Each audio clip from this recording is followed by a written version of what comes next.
भगवान श्री दत्तात्रेयांच्या असीम कृपेनं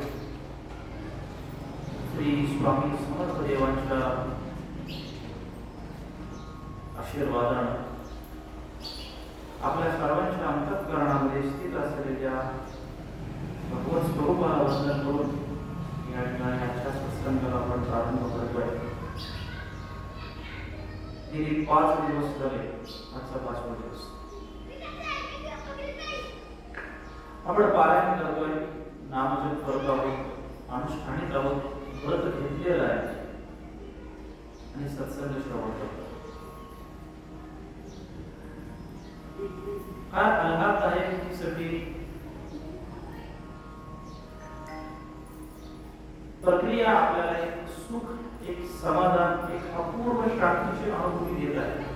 गेली 5 दिवस आपण आपल्या कालही बोलतो, आपण आपल्या स्वतःच परीक्षा केली.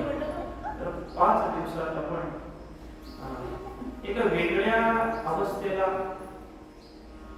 प्रवाहित आहोत, एका वेगळ्या अवस्थेत आपण मार्ग चालत आहोत. हा प्रत्येकाला आलेला अनुभव आहे.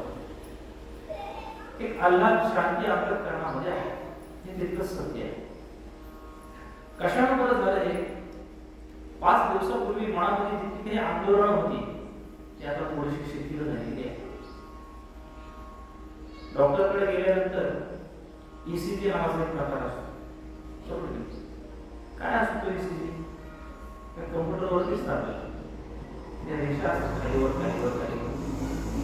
जसा बीपी, ब्लड प्रेशर, रक्ताचा पुरवठा, श्वास संख्या जितक्या तीव्र येणं असेल तसा तो ईसीजी काय होतो, अधिक दिसतो. तो नॉर्मल असेल तर तो ठरलेल्या प्रमाणात दिसतो. अगदीच लो असेल, कमी असेल तर तो त्याच्या खाली पण आलेला असतो. जशी त्याची अवस्था असेल तशी तो ईसीजी आपल्याला स्क्रीनवरती दिसतात. हा ब्लड प्रेशर तरी कशाने वाढतो? आपल्या मनात चाललेल्या वेगवेगळ्या विचारांच्या आंदोलनात. मनात जे तीव्र विचार ते ईसीजी तीव्र आहे. आता आपण आपलं परीक्षण केलं, जे रोज पारायणाला आहे, अनुष्ठान आहे, आपण आपलं परीक्षण करा. तुम्हाला फरक जाणवत नाहीये का? निश्चित रोजचाच प्रपंच आहे, वेगळं काही घराचं काही बदललेलं नाहीये, रोजचीच काम आहे. रोज सकाळच्या उठल्यापासून रात्रीपर्यंत तेच आहे, वेगळं काहीच नाहीये. तरी पण आपल्याला बदलल्यासारखं वाटतं. काय केले फक्त त्याच्यामध्ये आपण हे अनुष्ठान घेतलं. आपण मनाला सांगितलंय की आता 7 दिवस अजिबात काही हलायचं नाही. 7 दिवस नियम घेतलाय ना, ते नियमात राहायचं, बस हाच नियम. आपण हा नियम म्हणताना याच्यात थोड्याशा कमतरता झाल्या तरी हरकत नाही, परंतु हा जो स्वभाव आहे, हा जर आपण आपल्या मनाला सांगितलं की आता खबरदार, आता मी 7 दिवस पारायण केले, इथून पुढे मला असंच राहायचं, हे हृदयातले आंदोलन कसे शांत होते. वेगळं काही करावं लागतच नसतं, सुखाकरता बाहेरून काही टाकायचं नसतं, आतमध्येच असतं सगळं. हे या सगळ्या प्रार्थनेनं झालं. 4 टप्प्यांचा आपण विचार करतो. पाठ झाला असेल ते टप्पे. आता पहिला टप्पा होता कुठला? प्रार्थना. दुसरा टप्पा आहे प्रयत्न. तिसरा टप्पा आहे प्रतीक्षा. चौथा टप्पा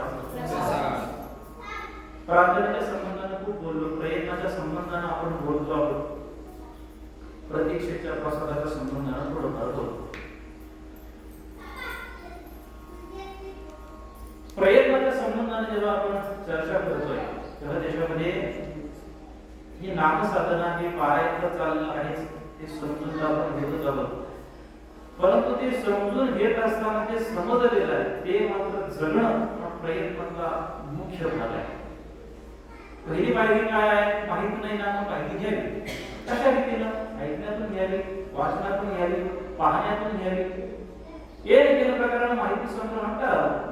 पंच ज्ञानेंद्रिय दिलेत आपल्याला. पहिली पायरी माहिती संग्रहण करा. आता आपण पारायण करतोय.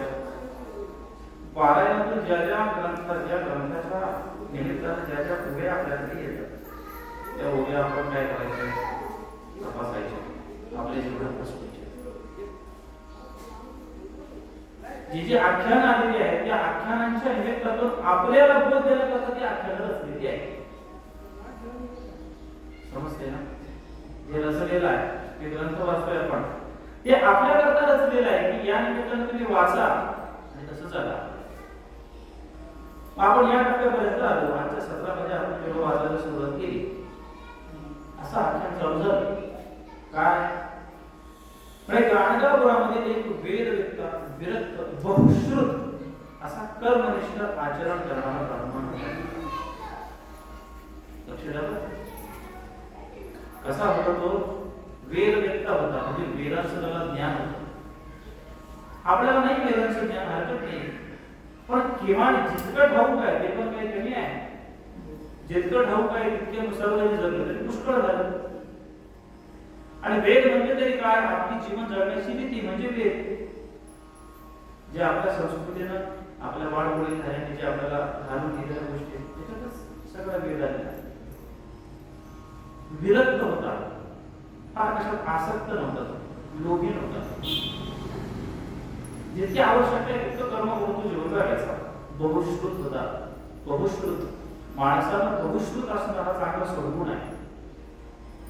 ज्याला ज्ञानाचा संग्रह करायचा, ज्याला ज्ञान प्राप्ती करायची, त्याने खूप ऐकलं पाहिजे. त्या दिवशी बोलतो आपण, मला वाटतं ज्याला बोलायचंय म्हणजे काय सांगायचंय किंवा जगायचंय, त्याला खूप ऐकलं पाहिजे. खूप जे ऐकायला मिळेल चांगलं काय चांगलं काय वाईट एवढं कळतं, परंतु खूप जणांचं म्हणजे अशी तर परंपरेमध्ये असे धारणा आहे म्हणजे एकच अभंग तुकाराम महाराजांचा. तो जर 10 महाराजांना सांगितलं की या अभंगावर तुम्ही कीर्तन करा, तर 10 महाराज 10 वेगवेगळ्या रीतीने कीर्तन करतील. एकाच दुसऱ्या जातं नसेल का? कारण त्याची जी बुद्धिमत्ता आहे, त्याची जी मानसिकता आहे, त्याची जी त्याच्यावर असलेली सद्गुण कृपा आहे, त्या सगळ्यांच्या मतितार्थ त्या तुकाराम महाराजांच्या अभंगाचं वेगवेगळं चिंतन समाजासमोर येऊ शकतं. मग ज्याला ऐकायचंय त्याला वेगवेगळं जर ऐकलं, त्याच्या ज्ञानामध्ये संग्रहण होतं. तो ब्राह्मण होता, तो वेद विरक्त बहुश्रुत होता. बहुश्रुतता आपल्याकडे असली पाहिजे, खूप ऐकलं पाहिजे आपण. आपला वेळ आपण इतरत्र जो घालवतो, मला एक शब्द परवलीचा सहज असं कोणी काही मोबाईलमध्ये घेऊन करलेला असेल किंवा एक दुसरं काही करत असेल तर स्वतःला विचारलं काय करत असं, काय नाही काय करत, काय म्हणतात, काही नाही टाइमपास करतोय असं म्हणतो. टाइमपास काहीतरी करायला पाहिजे. खूप बोर झालंय मला आता. तुम्हाला आश्चर्य वाटत नाही? टाइम ही पास करण्याची गोष्ट नाहीये. कोरोनाचा काळ गेला आता 2 वर्षाचा. दिवस कळत नव्हते, जात नव्हते. जी माणसं आजारी होती, दवाखान्यात होती, त्यांना विचारा वेळेचं महत्व काय. जो आयसीयू मध्ये आहे त्याला विचारा ते वेळेचं महत्व काय आहे. एक क्षणासाठी माणसं झगडत होती आणि आपण तासांच्या तास वाया घालवतोय. टाइमपास करतोय, मेकअप खेळतोय, काहीतरी कॅन्डी प्लस सागा खेळतोय, वेगळं काहीतरी करतोय की जे जीवनाच्या कल्याणाचा अजिबात नाहीये. आपण आपल्या जीवनातला वेळ व्यवस्थित दिला पाहिजे. आपलं आचरण आपण व्यवस्थित ठेवलं पाहिजे. असा तो ब्राह्मण आचरण करणारा ब्राह्मण होता. तो दान घ्यायचं नाही, कुणाकडे काही मागणी पण करायचं नाही, बरोबर. आणि त्याच्या जीवनात त्याने एक नियम घेतला होता, परान्न सेवन करणार. काय परान्न म्हणजे काय? दुसऱ्याचं अन्न मी खाणार नाही, दुसऱ्याच्या घरी राहणार नाही जेवायला. तर दुसऱ्याकडे जरी मी गेलो तर कोरोना शब्द आणला आणि माझा मी बनवून खाईल किंवा घरी बनवून खाईल. ही एकच वाक्य आहे, हे अगदी सामान्य, आपण पटकन वाचून जातो. ओवी पटकन वाचून जातो. बाबा काय वाचले ओवी समजा,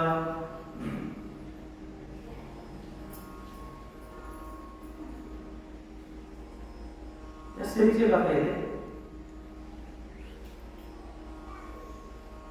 परान्न घ्यावे म्हणून संकल्प होता माझे म्हणी, मिळाली सती वैरिणी तुषा आपणा घडविले. तर संकल्प होता परान्न घेणार आहे. त्याची पत्नी होती ब्राह्मणाची. आता त्या गाणगापुरामध्ये कुणी भाविक आले की ते सहस्र बोलून ठेवायचे. जसं आपल्याकडे आपण सत्याराम ठेवल्यानंतर सगळ्याला आमंत्रण देतो ना, या तुकाचा बघा, या अन्नदान करू की नाही, तसं त्यांनी अन्नदान ठेवलं सगळं ब्राह्मण करता आणि वेळोवेळी अन्नदान असायचं. पण हा परान्न घेत नव्हता, म्हणजे खायला जात नव्हता. परिणामी आता हा जातात, त्याची पत्नी कशी जाणार? काल आपण पाहिजे स्त्रियांचा आचार, पतीला सोडून कशी जाईल? तिच्या मनात इच्छा राहिली, आकांक्षा राहिली की सगळ्या स्त्रिया बघायला हव्या, त्यांना गोडधोड खायला भेटतंय, दक्षिणा भेटतीये, पण म्हणे आपले कधी परात घेत नाही, आपल्याला जाता येत नाही. ही म्हणून विचार करायला लागली आणि श्रीदेवाकडे गेली, नरसिंह सरस्वतीकडे. त्यांना सांगितलं की माझे पती आहेत, ते परात घेत नाही, पुढे जातच नाही, तर त्यांच्यामुळे मला जायला भेटत नाही, मला चांगलं चुकलं काय भेटत नाही. माझी ती इच्छा असते, माझी इच्छा आहे, असं नाही. काय करू शकतो म्हणजे तुम्ही तेवढं माझ्या पतीला सांगा की तुम्ही जा म्हणून. नरसिंह सरस्वतीने सांगितलं ठीक आहे, तू घरी जा, मी सांगतो त्यांना. त्यांना निरोप त्यांना बरोबर त्यांना सांगितलं की स्त्रीची इच्छा आहे, बरोबर पाहिजे. 3 हट्ट आपल्या शास्त्राने सांगितले, ते पुरवावेच लागतात. कितीही बलिष्ठ माणूस असला, मोठा असला, तरी त्याला हट्ट पुरवावेच लागतात. पहिला हट्ट आहे बाल हट्ट. बालकांचा हट्ट पुरवावाच लागतो. आता ते जर आता रडायला लागलं, ते म्हणलं आता मला घेऊन खांद्यावर घेऊन बस, तुला घ्यावंच लागेल, नाकावरून कसं जमेल, नाहीतर तो मंदिर डोक्यावर गेला. बाल हट्ट पुरवावाच लागेल. स्त्री हट्ट, पत्नीचा हट्ट पुरवावा लागतो पुरुषाला. त्याच्याबद्दल मी जास्त न बोलतो बरं. स्त्री हट्ट पुरुषाला पुरवावा लागतो. आणि तिसरा आहे राज हट्ट. राजाने जर आज्ञा दिली तर आपल्याला भरावंच लागतं टॅक्स. त्यांनी आपण 8.5% टॅक्स केला, आपण नाकारू शकतो का? आता भरावंच लागेल. 3 हट्ट आहेत. तसा त्या नरसिंह सरस्वतीने सांगितले, स्त्री हट्ट आहे, तुला पुरवावा लागेल. तुझी पत्नी आहे, तुझं धर्म आहे. त्या ब्राह्मणाला नरसिंह सरस्वतीने नमस्कार केला, म्हणे माझ्या जीवनात मी व्रत घेतले की मी परान्न सेवन करणार नाही, परंतु गुरु आज्ञा टाळणं हे देखील मला योग्य नाही आहे. गुरुचा शब्द बोलणं माझ्याकरता योग्य नाही. मी गुरु म्हणताय, तुमची आज्ञा म्हणून मी तिथून जेवायला जाईल. मग त्याला मध्ये मार्ग काढला की त्याच्या पत्नीने सांगितलं, अहो आपल्या गावामध्ये सहस्त्र भोजनाचं आमंत्रण आहे सगळ्यांना.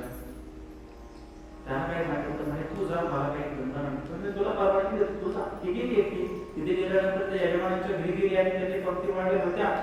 तर त्या यजमानाने सांगितलं, आपण आणि दाम्पत्याला बोलवलंय. दाम्पत्य म्हणजे नवरा बायको, जोडीला आणि जेवायला बोलवलंय. एकटीला कसं जेवायला घालणार? तुम्ही तुमच्या पतीला घेऊन आलात आणि लगेच तुमची पानं तयार करतो.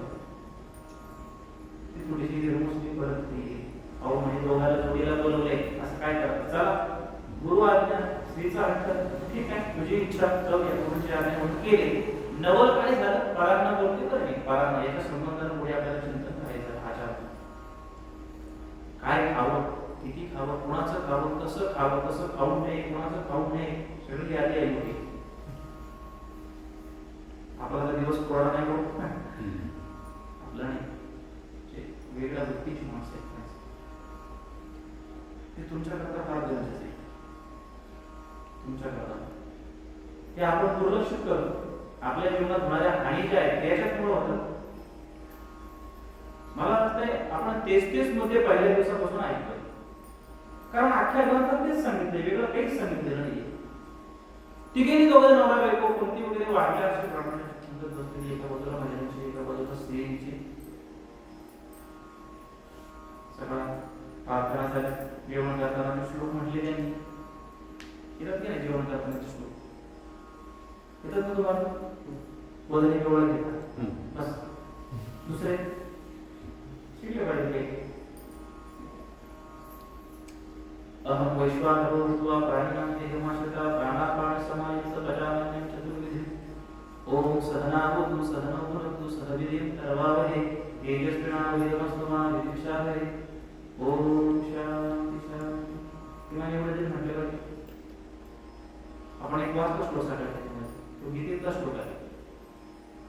अशी पंगत बसली, पंचपक्वान्न वाढलेलं, काय काय पदार्थ त्याच्यामध्ये, सफेद भात, मसाले भात, नारळी भात, गुलाबजामुन, लाडू, करंजी, शंकरपाळ्या, बासुंदी, रबडी, जिलेबी, गुळातली जिलेबी, तुपात बनवलेली जिलेबी, लोणचं, 4 प्रकारचं लोणचं, पापड, मसाले पापड पण होतात, कांदा होता, चपात्या होत्या, भाकरी होत्या, तुरकी पण होते, अजून काय पाहिजे पण. असं सगळं जेवण वाढलेलं आणि सगळे जेवायला बसले आणि काय नवल झालं की पत्नी त्याची जेवायला बसली घरी आणि तिला पहिला घास घेताना दिसलं की अरे या समोरच्या आपल्या ताटामध्ये येऊन एक कुत्रं खात आहे, शेजारच्या ताटामध्ये डुक्कर येऊन खाते, घाणेरडे जीव जंतू येऊन खातात आहे आणि त्यांच्या पंक्तीला आपण बसलो. कसा त्याने घास खाल्ला पाहता काय सगळे ब्रह्मविरुद्ध झाले. परत दुसरा ज्याचा पुन्हा त्याला तेच दिसलं, तिला कुत्री डुकर मांजर असे लोळून आलेली मासे ताळकन उठली ताटावरून आणि निघून चालली. बाकीच्यांना दिसत नव्हतं, फक्त तिला दिसत होतं. ती निघून गेली, तिचे पती पण ताटावर खेळायला ते बाळाने घेतच नव्हते, त्याच्या हक्कासाठी आले होते. गेले निघून कथा झाली. पुढे गेल्यानंतर काय तिला काय सगळं दिसलं, तिने म्हणून श्री गुरूंची कृपा म्हटली. पतीला विचारलं, पतीने सांगितलं तुला सांगत होतो ना, तुला सांगत होतो की परांना घ्यायची नाही, दुसऱ्याच्या घरचं खायचं नाही, हा माझं व्रत आहे, पण माझं व्रत म्हणून तुम्हाला मी घेऊन गेली. असं हे फळ आहे कथा. त्याच्यातून बोध काय आहे? मग ते श्री गुरुला शरण गेले. पुन्हा श्री गुरुला शरण गेल्यानंतर श्री गुरुंनी सांगितलं तसे सरस्वतीने की अरे तू तुझ्या पतीची आज्ञा म्हणूस, त्यामुळे तुला हे सगळं पूर्ण केलेलं आहे. पण तो तिचा पती म्हणतो पण महाराज मी माझं व्रत म्हणलं त्याचं काय?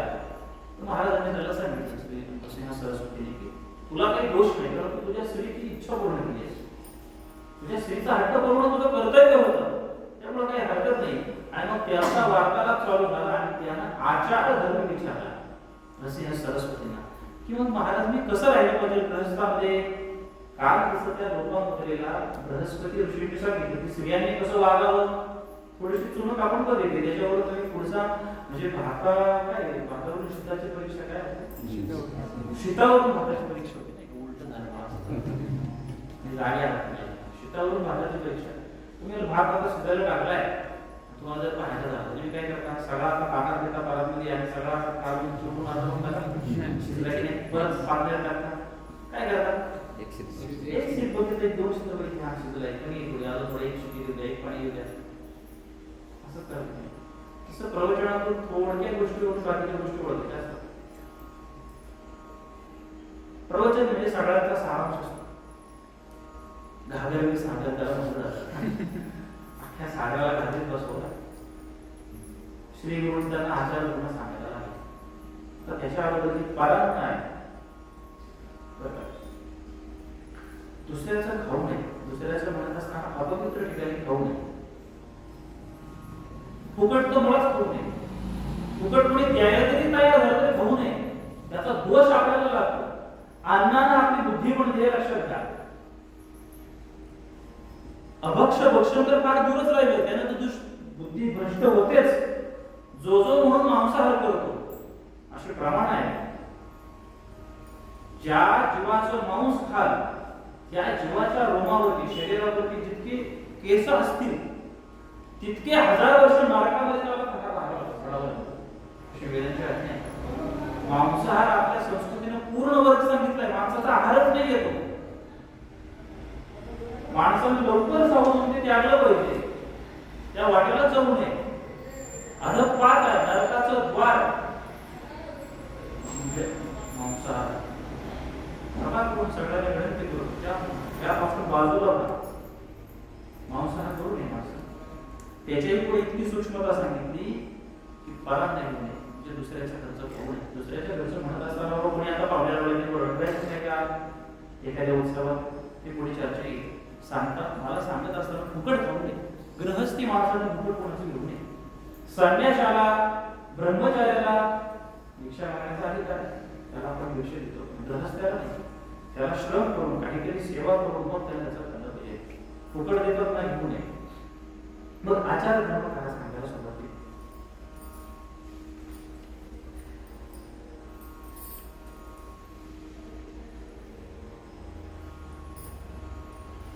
त्याला सांगितलं नाही महाराज मी तर पारायण नाही घेतले, पण मी काय करावं.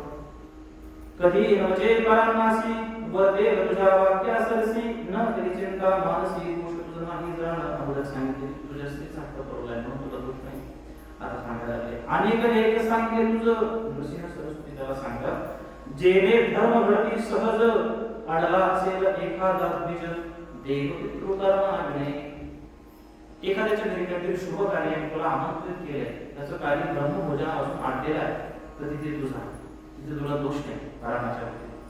कोणी त्याला भेटलं नाही तर तुला का लागेल, काही हरकत नाही. त्याला नमन केला आणि तो म्हणा हात जोडून म्हणाला, श्री गुरुचे वचन ऐकून विप्र साष्टांगी करी नमन, विनवत से कर जोडून विनंती माझी बळीसी. तर श्री गुरुला साष्टांग नमन म्हणतात. म्हणजे काय साष्टांग नमन याच्यामध्ये पण शास्त्राचा रस आहे. पुरुषांनी साष्टांग पूर्ण लोकांना झाला दंडवत, पण स्त्रियांनी साष्टांग करू नये, गुडघ्यावरून माथा टेकावा. स्त्रीचं वक्षस्थ पृथ्वीला लागता कामा नये, म्हणून स्त्रीला साष्टांग करण्याची पद्धती दिली. त्याने नमन केला आणि स्त्री गुरुला बोलायला लागली, विनंती माझी बरी असता सांगा मला, अन्न घ्यावे कवणाचे घरी. आता मला सांगा कोणाच्या घरी अन्न घ्यावं, घडती दोष कवण्यापरी, जाऊ नये कवण्यापरी, निरोपावी स्वामी. कोणाच्या घरचं मी अन्न खावं, कोणाच्या घरचं खाऊ नये हे मला सांगा. श्री गुरु म्हणती विप्रासी, अन्न घ्यावयाची घरे पुससी, गुरु भुवन आणि महर्षी देवा विशिष्ट बजावे. आता म्हणतो तू विचारतो ना पुढे पुढे खाल्लं पाहिजे, सांगतोय गुरु भवन आणि आपल्या गुरुच्या घरी आपण शिष्याने गुरुच्या घरी खाल्लं पाहिजे. गुरुने शिष्याच्या घरी खाल्लं चालेल. वैदिकाली विद्वज्जन, मातुला आपला श्वशुरजान, सहोदरादी साधून घरी अन्न जेवावे. आपल्या मामाच्या घरी मामाच्या घरी जाऊ शकतो, मामाच्या घरी खाऊ शकतो. श्वशुर सासऱ्याच्या घरचं होऊ शकतो, आपल्या सहकुटुंबात आपल्या भावकीतून आपल्या विचारधारेतल्या माणसाच्याकडे खाऊ शकतो. सहोदरादी साधून, सहोदर शब्द माहिती आहे का, ज्ञानेश्वरीत एक शब्द आहे जे कालकुटाचे सहोदर. कालकुट म्हणजे काय, कालकुट विषाचा सहोदर म्हणजे काय, एकाच पोटातून आलेलं.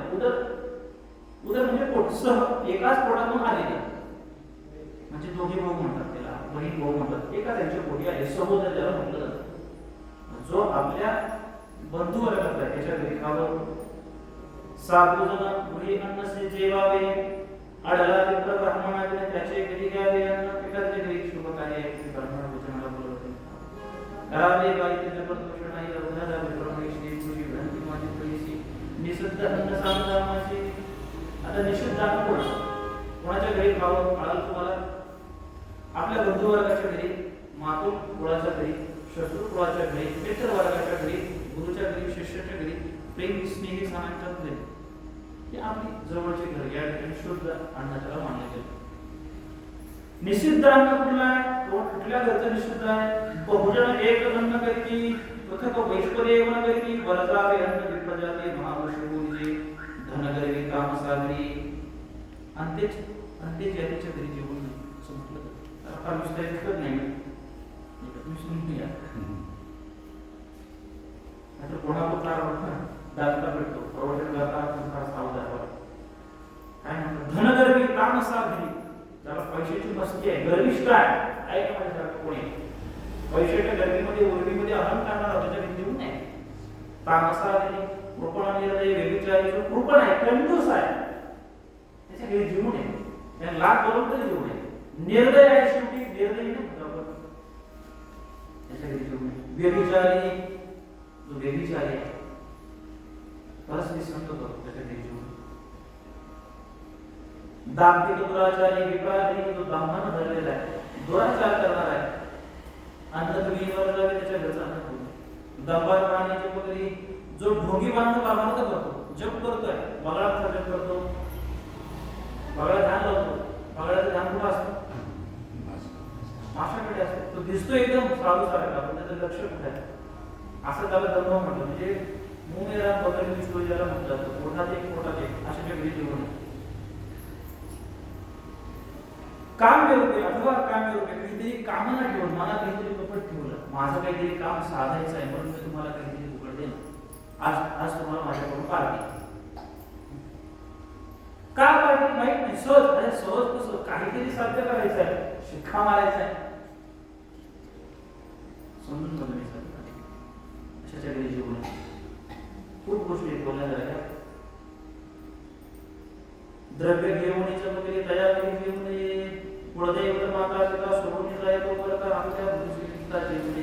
जो आपल्या आई वडिलांना सोडून जातो त्याच्या घरी जाऊन जेवू नये.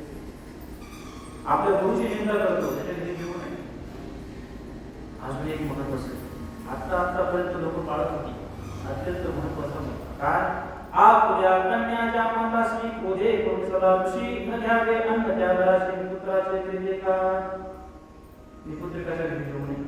आपल्या कन्येचा जावयाचा जो आपण करतो श्रवण करतो त्याच्या घरी जेवू नये. समस्त दुष्कृते पारांनाशी घडती एका ब्राह्मणाची सगळ्याची पाप आहे पारांनामध्ये बसलेली आहे. पैसेची जाणं परस्त्रियेशी संग केली नरक होय परप्रिय वास करिता जाय आपले लक्ष्मी करिता अमावस्येची पारायण करिता मास पुण्य जाय का? अमावस्येच्या दिवशी जर आपण दुसऱ्याच्या घरी जेवलो पारांना सेवन केलं तर एका महिन्याचं पुण्य निघून जातं. जे काही केलेलं आहे अत्यंत महत्वाचा मुद्दा मला सांगायचा आहे. आपल्या कन्येच्या घराशी जाऊ नये भोजनाशी पुत्र झाल्या कन्येशी सुखी जावे वधारा. नियम हा लेकीच्या घरी जेवायला जाऊ नये. लेकीचं लग्न झालं ना वर्षभर तिच्या घरी जेवायला जाऊ नये. जेव्हा तिला पुत्र होईल त्याच वेळेस जेवायचे. आतापर्यंत माणसं पाळतात अजून सुद्धा जुन्या काळात होती ना. म्हणजे लेकीच्या घरी जेवायचं हात गोळा करायचा नाही म्हणजे का? शास्त्राज्ञ आहे जेव्हा तिला पुत्र संतान होईल तेव्हा तिच्या घरी तो ऋण राहतो डोक्यावरती. आपल्याकडे वाणावळा देण्याची पद्धत आहे. लेकीकडून वाणावळा देण्याची पद्धत नाही. लेकीला देण्याची पद्धत आहे. बऱ्याच गोष्टी त्याला एक गोष्ट मला सांगायची नाही. चंद्र सूर्य चंद्र ग्रहण असेल अन्न घेऊन नये. परियशी सूर्य ग्रहण असेल चंद्र ग्रहण असेल त्यावेळेस अन्न घेऊन नये. जागृत वा मृतक सुतकेसी जेवू नये. परियस विटाळातलं आणि सौचार जेवू नये. विटाळातलं तुला खाऊ नये. सुतक असेल तर खाऊ नये. कोणीच खाऊ नये. शास्त्रात नाही कुणाला खाण्याचा अधिकार आहे तो त्या कुळातला आहे. कुळातला म्हणत असताना त्या कुटुंबातला त्या बंधुवर्गातला त्यांना अधिकार आहे. अन्न सेवन करण्याचा नियम फार कटाक्षाने पाळला पाहिजे. सगळी गडबड तिथे होते आचारात. जर असं झालं तर स्वधर्म हा नष्ट होईल. आणि आता पुन्हा स्वामीने विनंती करतो.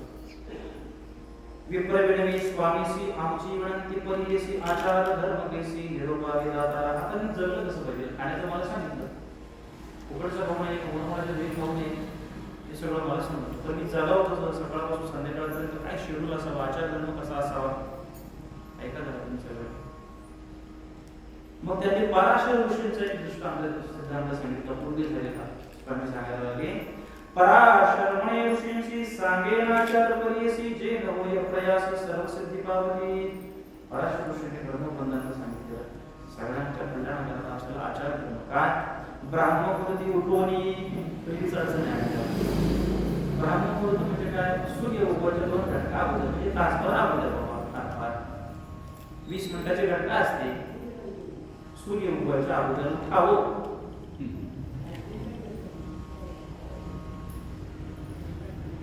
उठून काय करावं? करावे श्री लक्ष्मी करमध्ये सरस्वती कर्मध्ये गोविंद प्रभाते दर्शनम.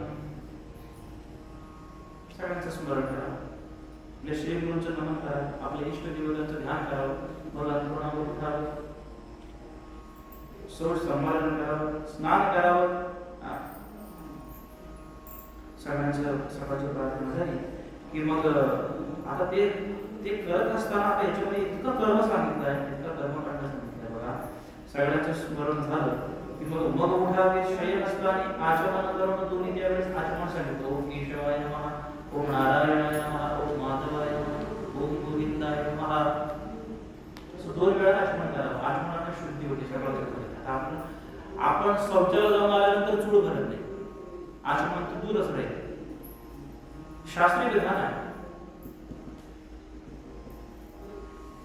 शौचामन करावं. सगळ्यांचा प्राथमिक उरकावा. आता भोजळा पूर्वी अपर दोन्ही जांभये आणि या शंकरिया दोन्ही लघुशंका शेवटी दोन्ही आचमन करावे. कुठल्या वेळेला किती आचमन करावे त्याच्यामध्ये विधान. आचमन म्हणजे काय कळलं तुम्हाला? आचमन म्हणजे सत्यनारायणच्या पूजेला तुम्ही बसल्यानंतर म्हणजे सांगतो 3 वेळा पाणी प्या 4थ्यांदा सोडा त्याला आचमन म्हणतात. ग्रंथाचं पारायण करताना मी काही करतो नाही 3 वेळा 1 चौथ्यांदा होतो त्याला आचमन म्हटलं जातं. आचमनाला स्नानाचं पुण्य आहे. जर पाणी उपलब्ध नसेल पुढे चर्चा केली जर पाणी उपलब्ध नसेल आचमनाला तर त्यावेळेस श्रोत्राचमन केलं जातं. श्रोत्राचमन म्हणजे काय? कानांना हात लावतो. केशवाय नमः, नारायणाय नमः, माधवाय नमः, गोविंदाय नमः. कानांच्या ठिकाणी गंगा यमुना वसलेल्या आहेत आपल्या. म्हणून पाणी नसेल मृत्तिकेला पाण्याला हात लावा.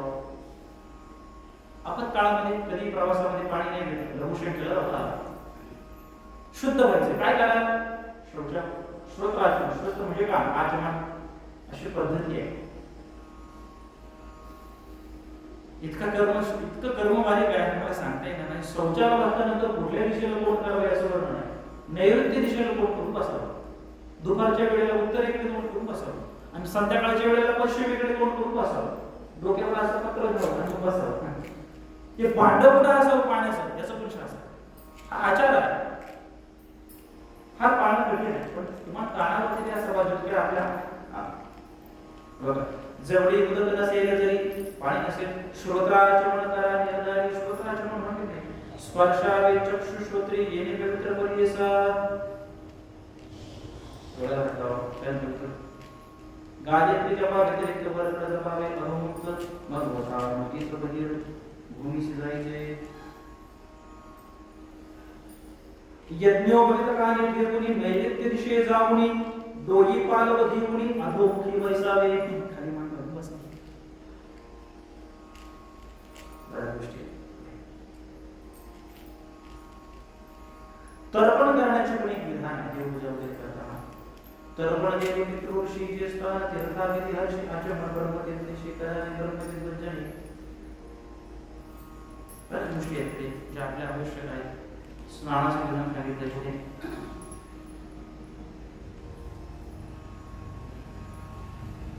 स्नान करावयाची वेळी सांगे नाही ब्राह्मणा असं सांगतो स्वामी. अशक्य संकट झाले जरी नत्वाने निर्मळवारी स्नान करावयाची वेळी सांगे नाही ब्राह्मणा.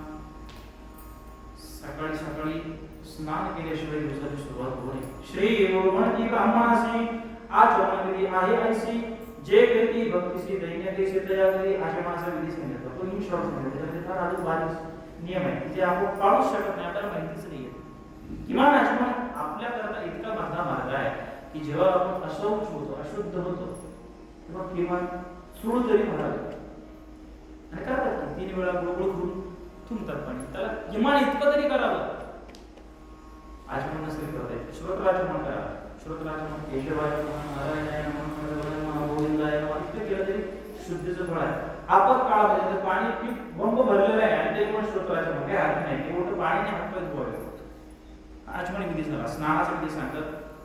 श्री गुरु म्हणती ब्राह्मणासी आचमन विधी आहे ऐसी जे व्यक्ती भक्तीशी दैन्यादेशी तया करी. असं जर आपण राहिलं त्याच्यामध्ये दैन्य करावे प्रातः स्नान तेने होई सर्व साधन तेजोबल आयुष्य वर्धन प्रातः स्नान केले. प्रातः स्नान सकाळी सकाळी स्नान केलं पाहिजे.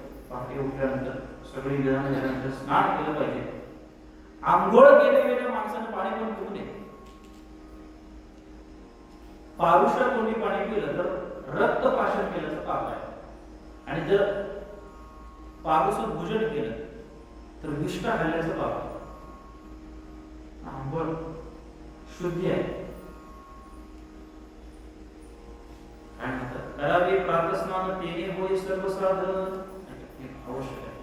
आता ते स्नान जे आहे ना त्या स्नाना संबंधाने आणि दुसरी एक चर्चा आली आहे. स्नान म्हणजे फक्त पाण्याचं स्नान नाहीये. स्नान करत असताना 5 प्रकारचे स्नान आहेत. अग्नि स्नान, भस्म स्नान अथवा करावे वायू स्नान, मंत्र स्नान करावे विधीने आपुरुषता मंत्रेसी. अग्नि स्नान पण आहे जे तुम्ही करता. तुम्हाला माहिती आहे सांगतो तुम्हाला अग्नि स्नान. तुम्ही मला असं कसं मारा म्हणजे अग्नी जवळ असं काय अग्नि स्नान करायला. वायू स्नान पण आहे. पृथ्वी स्नान पण आहे. भस्म स्नान झालं पृथ्वी स्नान पण केलं. जल स्नान आहे. आकाश स्नान आहे. पंचतत्वाचे पंच स्नान आहे. कशी सांगू तुम्हाला? हो ऐकायचे. दृष्ट झाली तुम्हाला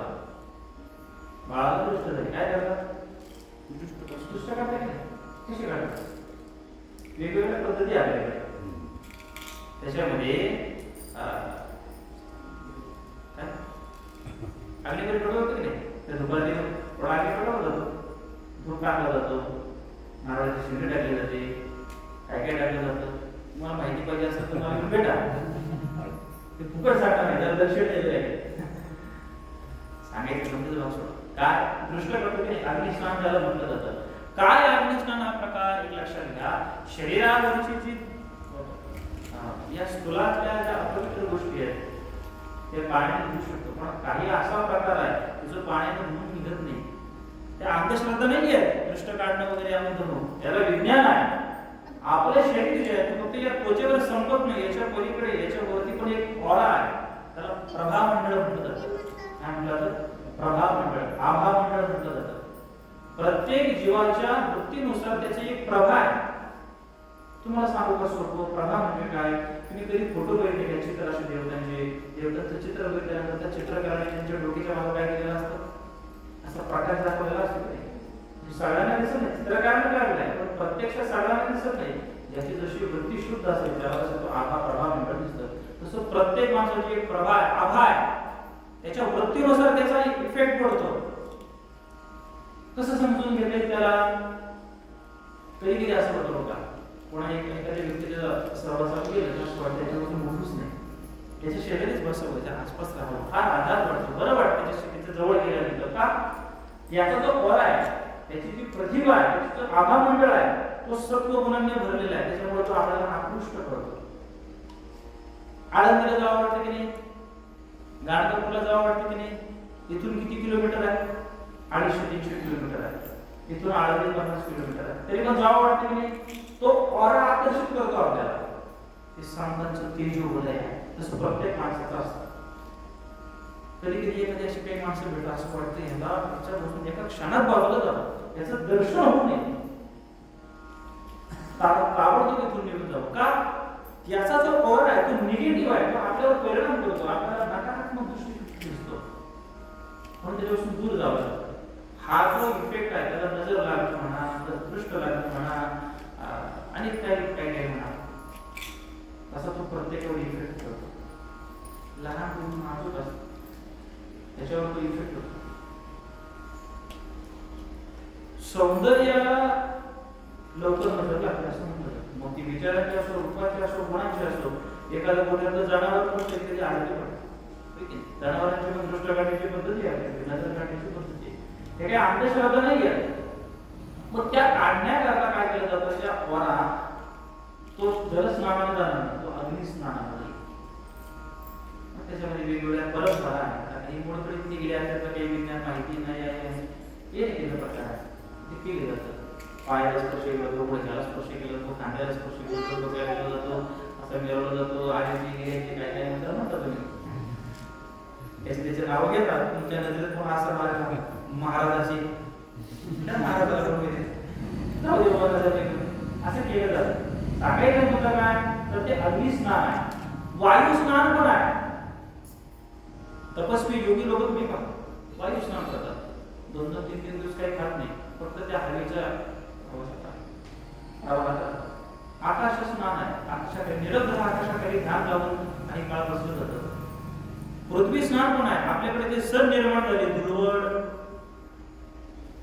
धुलिवंदन काय आहे ते मृत्तिका स्नान आहे.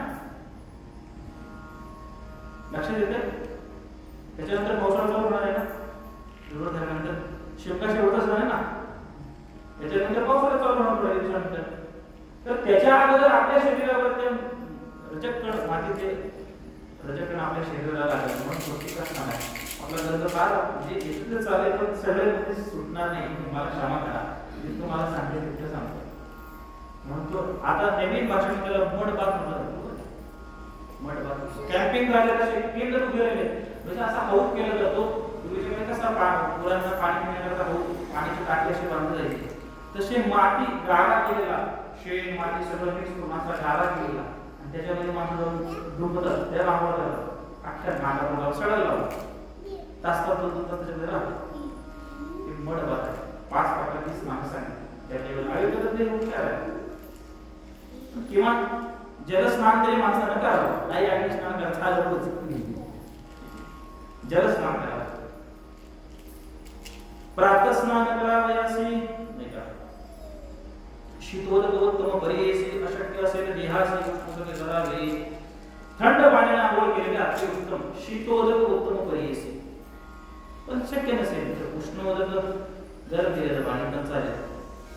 ग्रहस्थानं गरम उष्ण पाण्याने आंघोळ करायची, ब्रह्मचार्याने शक्यतो थंड पाण्याने आंघोळ करायची. आपण सुष्मने स्नान करताना आपण डायरेक्ट बरोबर पाणी घेऊन ये. तुम्ही मला इतकं तुम्हाला सांगता तर तुम्हाला ऐकायचं का तुम्हाला सांगावं लागेल. तिला पायावर पाणी घ्यावं, मग गुडघ्यावर घ्यावं, मग गुडघ्यावर पाणी घ्यावं. आपण नदीत कसं जातो, पहिलं डोकं घालतो काय घालतो. ते पाणी घेताना सुद्धा आपल्या शास्त्राने सांगितलं मंत्र म्हणावं बाबा किंवा सप्त नद्यांचं ध्यान करावं. नाही म्हणता किंवा गंगा, गोदावरी, इंद्रायणी, तापी असं काहीतरी नाव घ्यावं आणि मग स्नान करावं. तीर्थ स्नानाचं पुण्य मिळतं. गंगेचे यमुनेचैव गोदावरी सरस्वती नर्मदे सिंधू कावेरी जलेस्मिन् सन्निधिं कुरु. इतकं तर म्हणून स्नान करावं.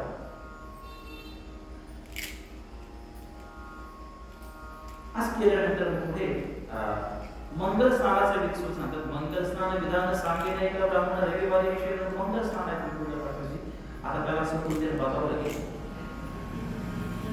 नदी स्नान प्रवाह, नदीवरती जर स्नानाला गेलो तर त्या ठिकाणी कसं स्नान करावं.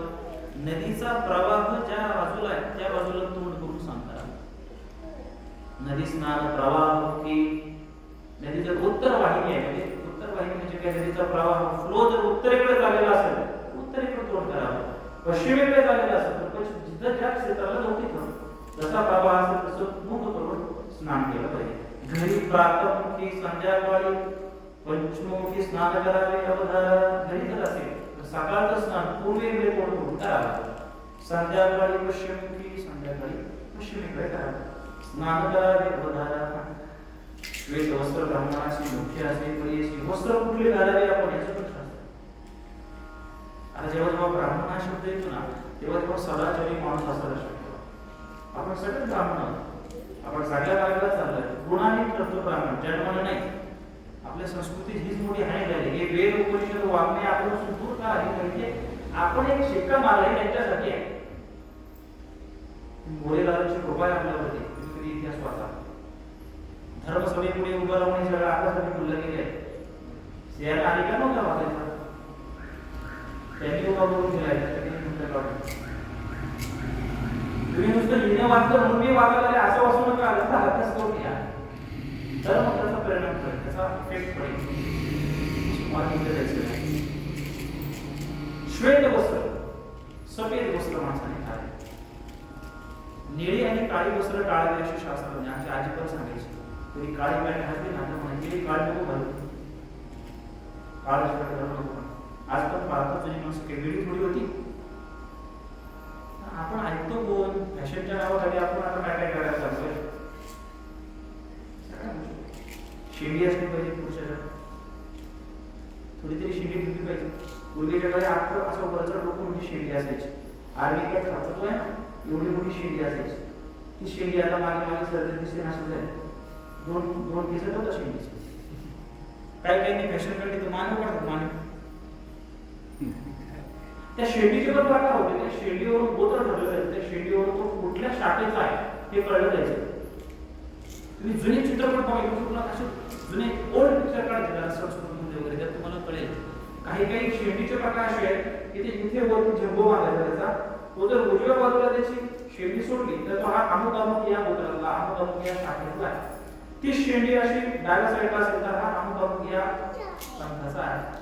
ती शेंडी मागे असेल तर वेगवेगळा, पुढे असेल तर वेगळा, असे त्याच्यावर प्रकार होते. लोक आवडतात. श्वेत वस्त्र ब्राह्मणाशी मुख्य असे परियेसी असावे. उपवस्त्र बहिर्वसी, उत्तर वस्त्र म्हणजे तया. श्वेत वस्त्र घातलं पाहिजे, पण श्वेत वस्त्र घातल्यानंतर उत्तरीय पण पाहिजे. कारण उपर्ण म्हणतो की नाही आपण, उपर्ण आहे ना, उपर्ण असलं पाहिजे. उत्तरीय वस्त्र मग पूर्ण पोशाख ठरतो. उत्तरीय नसेल त्याचाच तर परिणाम आहे. आता आपण जुनी जाणते बघा की माणसं खांद्यावर काही काही कपडा असतो त्याला उत्तरीय म्हणलं जातं. पुराण काळातली पद्धती आहे. धोतर नेसल्यानंतर विभूती लावावी, परिधी मंत्र विधान पुरस्करी भस्म धारण करावे. धोतर नेसल्यानंतर सकाळच्या मंत्र विधान करून भस्म लावावा. शुद्ध वस्तू नाही मिळालं लोकेचंदन लावा द्वारावधी मोक्षदरी वरप्रथम ते कलाग्राह विवाहादी शोभन तुलसी देव प्रत्याशा देवी अभ्यंगाम पुस्तके लोकेचंदन पदवे सुतक काळामध्ये आपण दंड लावत नाही. ठीक आहे, त्या काळात टाळलं पाहिजे ही विधान आहे संस्कृतीचे. आता किती सांगितलं प्रातः संध्येचे विधान सांगे देणार शिक्षण संध्येचे विधान आहे. सध्या प्रकार किंवा आपल्यापैकी तो कुठे करत नाही. जसं मौजी बंधन झालं त्याच्या काळात जाणवं आहे असं जाणवं असतं तसं मौजी बंधन झालं आणि हा मौजी बंधनाचा जाणव घालण्याचा अधिकार आपल्याला पण आहे. सगळ्या वर्णातल्या लोकांना सगळ्या जाती धर्माच्या लोकांना जाणव घालण्याचा अधिकार आहे. त्याचे काही नियम असतात. मुलगा 8 वर्षाचा 7 वर्षाचा 8 वर्षाचा 9 वर्षाचा झाला की मौजी बंधन केलं जातं. व्रतस्थ केलं जातं. पूर्वीच्या काळी काय होतं गुरुकुल पद्धती होती. मौजी बंधन मुंज नाव शब्द आहे माहिती तुम्ही मुंज एवढं काही ब्राह्मणांमध्ये ब्राह्मणांमध्ये असं यांची मुंज आहे यांचं मौजी बंधन आहे. तर आपल्याही संस्कृतीत होतात पण आता सांगत 2च समाज दिसतोय ब्राह्मण आणि पांचाळ सुद्धा गौरव मंडळी पण करतात. आपल्याला पण अधिकार होता क्षत्रियांना ऐकताय ना पुढे चलो मी आवडत नाही तुम्हाला महत्वाचं आहे. मौजी बंधन काय पूर्वीच्या काळी गुरुकुल होतं. गुरुकुल अशा शाळा नव्हत्या. मुलगा एक 7-8 वर्षाचा झाला थोडा कळता झाला की त्याला गुरुच्या आश्रमामध्ये शिकायला पाठवायचे. मग त्यावेळेस त्याला मौजी बंधन व्रतस्थ करून पाठवायचे. मग ते होम हवन करून काही मंत्रोच्चार करून आई वडील त्याच्या कानात मंत्र देऊन त्याला त्रिसूत्री म्हणजे 3 धाग्यांचा एक जाणं त्याला पाहिजे. त्याला वेद एक दंड द्यायची आणि मग तो शिकायला जायचा. 12 वर्ष गुरुच्या घरी शिकला किती झाल्यानंतर त्याने काय करायचं रोज गायत्रीची उपासना ब्रह्मचर्याचं पालन नियम सगळे पाळायचे. 5 प्रकारचे नियम आहेत. सत्य अहिंसा ब्रह्मचर्य अस्तेय वेगवेगळे बऱ्याच सगळ्या गोष्टी आहेत. नियम म्हणजे मनाचा निग्रह नियम म्हणजे शरीराच्या इंद्रियांचा निग्रह. असं करून तो 12 वर्ष गुरुच्या घरी राहिला की मग गुरुच्या घरी शिकल्यानंतर गुरुची आज्ञा घेऊन मग गृहस्थाश्रमात यायचा. गुरुजींनी त्याची प्रवृत्ती तपासायची ना. गुरुजी 12 वर्ष हा निवृत्ती मार्गी आहे का प्रवृत्ती मार्गी आहे. प्रवृत्ती मार्गी पण मला सांगावं लागेल. आता निवृत्ती मार्ग म्हणजे काय त्याची वृत्ती संसाराकडे ओढते का लग्न करावं असं त्याला वाटतं का संसार करावा असं वाटतं का नाही वाटत. हा निवृत्ती मार्गी. मग त्याला ब्रह्मचर्य राहण्याचा उपदेश केला जायचा. मग तो घरी नाही यायचा. तिथंच आज्ञा करून ब्रह्मचर्य मग सैन्य शस्त्र असा पुढचा मार्ग द्यायचा. जर त्याची प्रवृत्ती मार्गात असेल म्हणजे संसारात असेल प्रपंच व्यवहारात असेल मग तो गुरुची आज्ञा घेऊन घरी यायचा. घरी आई वडिलांची संमती नाही मग त्याचा विवाह ठरला जायचा. मग त्याच्या अगोदर 16 मुली ज्याला म्हटलं जातं ती केली जायची. मग त्याला 1च्या ऐवजी 2-6 पदे जाणं दिलं जातं. पहिले 3 पदे तर ब्रह्मचार्याला गृहस्थाश्रमात पदार्पण करणार मग त्याला अजून एक जाणं दिलं जातं. मग गुरूंच्या परवानगीनं आई वडिलांच्या परवानगीनं मग त्यांना विवाह करायचा. स्वतःच्या मर्जीने नाही. आताच बोलत नाही. वस्तुस्थिती आहे. आपण आपला हिंदू धर्म समजून घेतला पाहिजे. याला आपला सर्वश्रेष्ठ धर्म संस्कृती आहे. दुर्भाग्याने कोणी ऐकायलाच तयार नाही. आपण या सगळ्यांना पोर प्रमाणात बसू. आपल्याला असं वाटतं की मंदिरात गेले भेटले झालं का नियम आहे. आपल्या जीवनाचे कल्याण करणारे आहे. मौजी बंधन सांगितलं असा कुळाचा होता. काही उपासना असायची. मग तो गृहस्थाश्रमात यायचा. मग गृहस्थाश्रमाने कसं करायचं ते पुढचे नियम. पुन्हा त्यानं संसार पण किती वर्ष करायचा वयाच्या 75 वर्षापर्यंत. एक केस पांढरा झाला की मग त्यानं संसार सोडायचा म्हणून गावात आणि ते मनामध्ये त्याचं वाढ असतं. आता पण महाराज नाही मग संन्यास सोडून द्यायचं. मला सांगायचं काय अशा रीतीनं ते केलं जातं.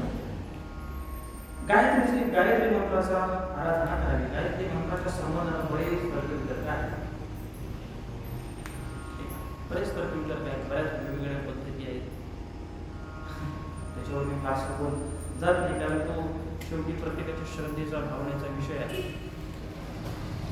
आता केंद्रामध्ये आपल्याकडे म्हणतात की बाबा आपण मोठ्याने ते केलं पाहिजे आणि परंपरा अशी होती त्यांची त्याचा मौनात चालला पाहिजे.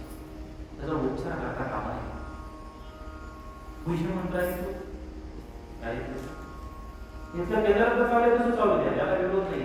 सांगायचे मला चित्र ठोक आहे म्हणजे तो भुईला चालला मानाचा. तीन प्रकारचे म्हणजे जप करण्याचे तीन प्रकार आहेत. माहिती आहे तुम्हाला? जप करण्याचे तीन प्रकार आहेत. एक मौनात आहे, एक उपांशु आहे आणि एक वैखरी आहे. वैखरी म्हणजे काय? मुखानं बोलतो रामकृष्ण हरी जय जय रामकृष्ण हरी, श्री स्वामी समर्थ जय जय स्वामी समर्थ, दिगंबरा दिगंबरा. ज्या व्यक्तीचा मंत्र आवडतो मला तो कुठले मुखानं बोललं त्याचा अवतरांना बोललं याला वैखरी म्हटलं जातं. चार प्रकारच्या वाणी आहेत ना, परा पश्यंती मध्यमा आणि वैखरी. वैखरी परा पश्यंती मध्यमा आणि वैखरी परिवर्तन केलं पाहिजे आपल्याला. जप करताना वैखरी मोठ्याने केला जातो तो आपण त्याला वैखरी जप म्हणतात. उपांशु जप असा असतो तिथं फक्त पुढायचा आपल्या कानाला इतके त्याला उपांशु जप असं म्हटलं जातं. आणि एक मौनात असतो फक्त डोळे मिटून आतल्या आत चाललाय, आवाजाच्या कामाने. अशा प्रकारे पुढे येते कधी ओळीने जर आली तर तुम्हाला दाखले सांगेल म्हणजे त्याचा भाव समजून त्या स्टेप नुसार पायरीनुसार त्याची फुल आहे. म्हणजे वैखरी वाणी ही सामान्य कोटीतली म्हणली गेली जपात. त्याच्यानंतर उपांशु त्याच्यापेक्षा श्रेष्ठ आहे, थोडंसं नाजूक खाणार. आणि त्याच्यापेक्षा श्रेष्ठ जप जो आहे तो मनातला आहे, मौनातला जप आहे. मौनातला जपाचा अभ्यास केला पाहिजे. समजतं? आचार धर्म सांगते मी जो जो आपल्या समोर येईल. जपमाळ पण कशी असावी, कुठली असावी, त्याच्यात वेगवेगळ्या स्फटिक 10 सहस्त्रपुण्य काय म्हणतात, त्रिपादसनी गायत्री मिळवणी म्हणावी परियसी, म्हणता पात्र महाऋषी महारथधारा. आणि तुमच्या माझ्या प्रार्थना ब्रह्मचारी गृहस्थाशी जपणे केला अष्टोत्तरेसी, वाढतस्त ईश्वराशी सहस्त्र मुख्य करावा. कोणी किती जप करावा त्याचं पण गणित सांगितलं. संधी विरह होय जरी अष्टविशंती करा कोई, अशक्य होय जरी 10 वेळा जपावा. मंत्र जर चुकला पुन्हा त्याची तितकी आवर्तन केली पाहिजे. उत्तम पक्ष करा मानसी जप करताना. उत्तम पक्ष काय आहे? करा मानसी मनाच्या मनाची उत्तम जप आहे. ऐकलं झुकलं नाही ना? आजच्या गोष्टी नाही सांगते ना, जर ऐकायची इच्छा होती म्हणून मी सांगितलं. उत्तम पक्ष करा मानसी जप करताना मनातल्या मनात करा उत्तम जप. मध्यमुखे गौप्यसी, मध्यमुख गौप्यसी उपांश कानात आपल्याला ऐकू इतक्या बारीक स्वरामध्ये का. प्रकट वाक्य अक्षराशी कनिष्ठ प्रकार परियसा, प्रकट करणं मोठ्यानं म्हणणं सामान्य जप. त्याच्यात पुण्य नाही असं नाही, असंही भगवत असं मानल्या, पण जपाच्या अनुष्ठानामध्ये ती सूक्ष्म आहे. त्रिपादसनी गायत्री मिळवणी न म्हणावी परियसी. आता जी उमेदवार तुम्ही तपासून घ्यावं विशेष करून मला क्षमा करा, कारण केंद्राची कशी परंपरा आहे तर आपण त्याला बघू शकत नाही किंवा आपण त्याच्यावर तर्क मांडू शकत नाही. भावनेनं आपण करत आहोत चांगली गोष्ट. त्रिपादसनी गायत्री मिळवणी न म्हणावी परियसी, म्हणता पात्र महादोषी महानर गर्भधारा. पण आपल्याला श्री गुरुने आज्ञा दिली म्हणून त्याचं पात्र नाही. ही सूट आहे आपल्याकडे की आपण कोणाला तरी आश्रित आहोत, कुठेतरी आपण समर्पित आहोत. त्या गुरु परंपरेनं आपण ऐकतोय, मग तो भार सगळा त्यांच्यावरती आहे. रसात दिलाय पण तो भार त्यांच्यावरती आहे. त्यांनी ते सांभाळून घेणं स्वामी महाराजांनी. पृथक करुणी त्रिपादाशी जपानंतरपती हर्षी बागेला ते ब्रह्मांड ऋषी अनंत पुण्य पाहिजे. अंगुळी जपे एक पुण्य, पूर्वांगुलीने दशगुण, शंखमुनीने गुणशतगुण, प्रवाहमाला सहस्रगुण, स्फटिके 10 सहस्रपुण्य, मोक्तिके लक्षगुण, जाण पद्माक्षी जप निर्गुण दशलक्ष पुण्य. असे कुठल्या प्रकारच्या जपमाळेवर जप केल्यानंतर त्याचा अधिक पुण्य आहे. नाही का? आता कुठली जी आपली नाकाची रक्तचंदनाची आहे, तुळशीची जपमाळ असते, औदुंबराची जपमाळ असते, रुद्राक्षाची पण असते, स्फटिक मण्याची पण असते, वेगवेगळ्या मण्यांची असते. त्याच्यापासून त्याचा प्रभाव असतो. जप करिता आंदोलन म्हणजे मेरू. जप करताना काय विधान आहे? मेरू म्हणी जो असतो ना, मेरू म्हणी माहिती आहे का? त्याला गुरु म्हणी आपण म्हणतो. गुरु म्हणे कुठला की जो शेवटचा मधला त्याला कोणी थोडंसं फुल केलेलं असतं गाड्यांचं वगैरे असं समजेल मधला जो म्हणे मोठा तो जप करताना ओलांडू नये. जप करता ढुलक की जे मेरू जप करत करत त्या मायापाशी आलं की त्याला तरी ढकलून पुढे जायचं नाही. काय करायचं? पाप कोणी जे अपार प्राणायाम केले या देवाला मेरू म्हणजे पाप जाईल तर मेरू ओलांडलाच तर प्राणायाम 3 वेळा प्राणायाम करावा. क्षमा याचना करणं. तर जप करताना मी तुला सांगितलं असेल सांगितलं कोळसा घालायचा कोळसा घालायचा आणि मग पुन्हा दिवस सुरुवात करायची. एक सांगतो करून हा कर्माचा भाग आहे सगळा. इतके कर्म सूक्ष्म आहे इतके सूक्ष्म आहे की या सगळ्या गोष्टी आपल्याकडे होणार नाही. नाम जप यज्ञ तू परम बागुन शके स्नानादी कर्म. पुढे काय? नामे पावन धर्माधर्म नामे पावन धर्म असं काहीतरी आहे. या सगळ्या गोष्टी मी सांगतोय या कामात आहेत जितक्या पाहता तितक्या पाडूया. आपण शेवटी हरी शरणम हरी शरण हरी शरणम हरी शरण. प्रवचन केलेला कुठलेही सत्संग असू द्या सुरुवातीला काय असतं? नामस्मरण असतं की नाही? हरे राम राम राम हरे. शेवटी विठ्ठल विठ्ठल विठ्ठल मग शेवट असतो कुठल्याही गोष्टीचा शेवट. हे कारण काय? मध्ये जर काही दोष घडला एखादा मंत्र आला ग्रंथामध्ये तो त्याचा स्वर उच्चार आपला रस वगैरे मागे पुढे झाला तर दोष आहे तो जाणार कसा? म्हणून तर विष्णू सहस्रनाम म्हणायला सांगितलं विष्णू सहस्रनाम ऐकायला सांगितलं. म्हणून तर स्वामींचं भजन करायला सांगितलं. कारण काय? दोष झाला. नामजप असा आहे काळ वेळ नाम उच्चारिता नाही दोन्ही पक्ष पाहिजे उत्तर की संतांनी आज्ञा दिली. सगळं कर्मकांड आहे सगळं जपलेलं असं नाही. तर आचार असा आपल्याला ठाऊक असताना जर आपण तो पाळत नसतो तर हा दोष आहे.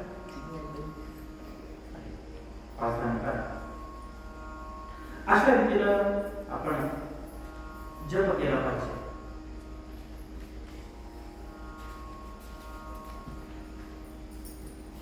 त्यानंतर देवघरातली पूजा कशी करावी याच्या संबंधाने आपण सांगितलं. सकाळची स्नान झालं स्नान झाल्यानंतर वस्त्र कुठली परिधान करावी याच्यावर थोडंसं आपण मराठी नजर टाकली. संध्या असते गरुड पुराण जर वाचलं आपण गरुड पुराण म्हणजे अनेक ग्रंथामध्ये सुद्धा रोजच्या आपल्याला 5 यज्ञ करायला सांगितले. पंचयज्ञ रोज झाले पाहिजे. महाराज पंचयज्ञ करायचे. आता कुठून आम्ही त्याला संविधान आणायची कुठून देव ब्राह्मण करून आणायचे कुठून ते तूप आणायचं कुठून नका रोज जर ते पंचयज्ञ करायला गेलं तर आम्हाला घर उडावं लागेल. काही पण सांगायला गेले सांगितले त्यांनी सगळ्यांनी हो पंचमायज्ञ सांगितले. पंचयज्ञ वेगवेगळे नामाधीन आले असतो. ब्रह्मयज्ञ देवयज्ञ अतिथी यज्ञ पितृयज्ञ आणि भूतयज्ञ 5 प्रकारचे यज्ञ आहेत जे आपण करतोय. आपल्या संस्कृतीने आपल्या वाडवडिलांनी आपल्याला सांगितलंय करतोय पण आपल्याला माहित नाही. ब्रह्मयज्ञ मग असं म्हटलं नाही स्नान वगैरे झालं की सकाळचं थोडं ध्यान करावं भगवंताचं नामचिंतन करावं थोडा प्राणायाम करावा गायत्री करावा गुरुमंत्र असेल तो स्मरण करावा. हा ब्रह्मयज्ञ रोजच्या रोज झाला पाहिजे माणसाकडे ब्रह्मयज्ञ. त्याच्यानंतर देवयज्ञ काय घरात त्याचे कुळाचार आहे आपल्या घरात त्याच्या मूर्ती आहे फोटो आहे शिवलिंग आहे त्या देवतेची जे आपण आणलेली आहे त्यांची पूजा करायची. आता त्याच्यात पण देवघरात किती देव असतो याचं पण शास्त्र आहे. आपण ज्या देवाला जातो तिकडचा देव घेऊन येतो ज्या देवीला जातो तिकडची देवी घेऊन येतो. कुठले पण दगड कुठे खडे सगळे देव आहेत म्हणजे ते नेमकं देवघर आहे किंवा गोडावर काहीच पडत नाही. मोजके देव सगळे पंचदेवता आपल्या संस्कृतीने शंकराचार्यांनी आपल्याला दिल्या. पंचायतन त्याला म्हटलं जातं. जो त्या देवता त्याची इष्ट देवता आहे की प्रमुख देवता असावी त्याच्या संबंधानं त्याची पंचायतन म्हटलं जातं. समजा तुम्ही विष्णूचे भक्त आहात तर विष्णू म्हणजे पांडुरंग कृष्ण भगवंताचे जे आपल्या ती तुमच्या घरातली मुख्य देवता तर तिच्या लागून पंचायत शिवजी असावं भगवान शंकर दुर्गा मातेचं म्हणजे देवी स्वरूप असावं गणपती असावा आणि प्रत्यक्ष स्वरूप भगवान सूर्य की ज्याला आपण कुलदेवतेच्या रूपाने पुजतो. असे पंचायत त्याला म्हटलं जातं. विष्णू पंचायत एखादा शिवाचा भक्त आहे मग ते शिव पंचायत प्रमुख देवता शिव.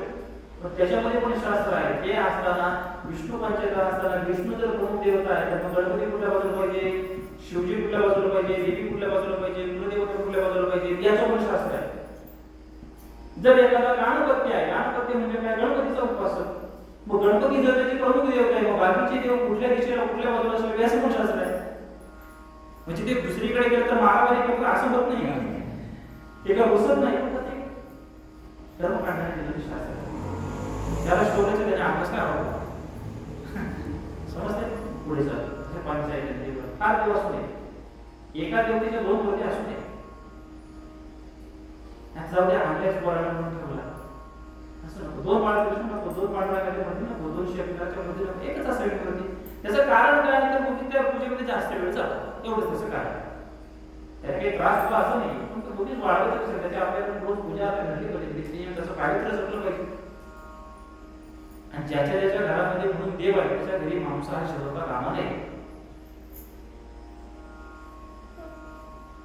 ते घर घर नाही, शास्त्राने असं आज्ञा दिली, त्याच्या घरी मांसाहार होतं ते घर नाहीये, त्याला स्मशान म्हटलंय. म्हणून वारंवार या गोष्टीविषयी काय उपाय आहे? आपला आहार शुद्धी असेल तर बाकी सगळ्या गोष्टी घडतात. आहार आपला बिघडला आहे, आपण करू नये, दुसऱ्याला पण करू नये, आपल्या मुलाबाळांचं संरक्षण करावं. विचित्र गोष्ट आहे, बोलण्यासारखं खूप आहे, पुढे जायचं आहे. अशा रीतीला मग देवता पूजन वगैरे करावं, देवतांना पूजन करताना आचमन करावं, मग दीपपूजा करावी, घंटा शंखाची पूजा करावी, नाही का. बाकीचे पार्षद असतात, पार्षद म्हणजे विष्णू पंचायत आहे, शंख आहे, पद्म आहे, एखादी मूर्ती सुंदर, मग त्याची जी आयुध आहे, गदा आहे, त्याचं पूजन करावं. शंखाची करावी किंवा पाण्यातली करावी. चांगली रोजची नैविक वस्त्र त्यांना अर्पण करावी, शुभ्र वस्त्रे किंवा आपण ती भव्य वस्त्रे करतो, शुभ्र वस्त्र श्रेष्ठ मानली. मग त्यांना गंधलेपन करावं, फुलं व्हावी, धूप आरती व्हावी, मंगला सुद्धा व्हाव्या, मंत्र श्लोक लिहित असेल तर ते करावे, आरती करावी, प्रसाद दाखवावा, प्रदक्षिणा करावी, अशा रीती. रोज तुळशीला पाणी घालावं, हा कुळाचार आहे आपला. रोज सूर्याचं दर्शन घ्यावं, तुळशीला पाणी जल अर्पण केल्याशिवाय, सूर्याला अर्पण केल्याशिवाय खास करू नये, अशी पद्धती आहे. आता कोणाला प्रश्न विचारला नाही एक मी करता का म्हणून हे केलं गेलं. आणि आपण आपल्या पुढच्या पिढीला सांगितलं पाहिजे, आपल्या मुलांना सांगितलं पाहिजे, तर धर्म टिकेल, अन्यथा गडबड आहे सगळी. अशा रीतीने आपण करावं. मग जसं त्रिकाल स्नान सांगितलं तशी त्रिकाल पूजा पण आहे, त्रिकाल संध्या पण आहे. किंवा एकदा तर करावी, संध्याकाळचं सोडून द्या, पण सकाळचं तर. अशा रीतीनं असं खूप नियम आहेत संसारात, खूप नियम आहेत. काय म्हणतात, जेवताना पण नियम आहेत. जेवताना बसल्यानंतर थांबायचं का, वेळ झाली आहे, बोलण्यासाठी इतके आहे की ते आडवणार नाही, पण आता वेळ पण पाडली पाहिजे. 2-4 मिनिटांमध्ये मी घोषवार थांबतो या ठिकाणी. हे पूजा विधान आहे. त्याच्यानंतर जेवणाचे पण आचार आहेत. आचार जेवताना कसं केलं पाहिजे,